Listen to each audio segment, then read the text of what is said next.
حاجه رعب. بص بقى، وكذا صف. صباح الفل عليكم. مطعم شويه سمك. شايفين يا جماعه الوحش ده بقى؟ السمكه الناجل دي سمكه ناجل حر بحر احمر. دي بقى يا جماعه هنفليها دلوقتي، هنعملها فيليه. وطبعا ايه هتبقى ايه، هنشوف بقى لسه هنعمل بيها ايه، بس الاول هنفليها. بص عامله ازاي يا جماعه، سمك ناجل حر. بص العين، قرب على العين. بص بقى يا جماعه السنان. بص سنان ايه، عامله زي سنان النمر. بس لو انت بقى فاكر ان دي اجمد سنان، هوريك بقى الوحش. بص ده بقى يا جماعه، دول اتنين فليناهم خلاص باراكودا. تمام. بص هوريك الصغيره عامله ازاي. دي الباراكودا بقى. السمكه دي شرسه جدا، عشان كده طرق صيدها صعبه. بص اسنانها عامله ازاي، وعلى فكره فيها اسنان صغيره. قرب هنا كده، يعني هما صفين. الصف الصغير ده عامل زي الموز ده اللي تحت ده،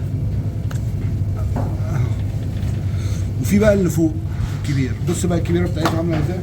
دي بقى يا جماعه دي الباراكودا. دي لو هجمت حد في الميه دي انسى. بص السنان، هوريك دلوقتي المنظر عامل ازاي. بص حاجه رعب. بص بقى، وكذا صف. يعني بص سبحان الله. بص هنا جوه، هنا قرب هنا. بص كذا صف سنان، تحس ان هي غابه سنان. بص وبص الرفيع ده اللي هنا ده موس، ده عامل زي الموس ده. وبص جوه، تخيل بقى دي تهاجم بني ادم. السمكه دي لحمها فظيع، بتتفلي. واشهر حاجه ليها ان هي بتتقلي بعد ما تتفلي. احنا فليناها. طب استنى اوريكم الهيكل العظمي بتاعها. اهو الهيكل العظمي بتاعها اهو. ودلوقتي ايه، نشتغل في الناجل دي وهوريكم منظر. صباح الفل عليكم.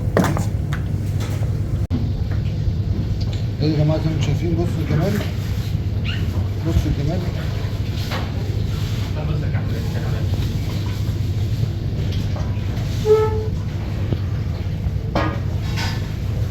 ادي بنطلع اول جنب اهو، نمشي فوق العمود الفقري كده عشان ما نقدرش اي حاجه.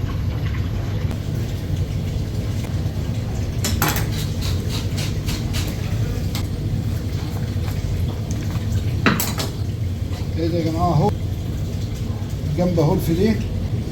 كده الجنب طلع. شوف بقى ايه لسه هنعمل بيها ايه.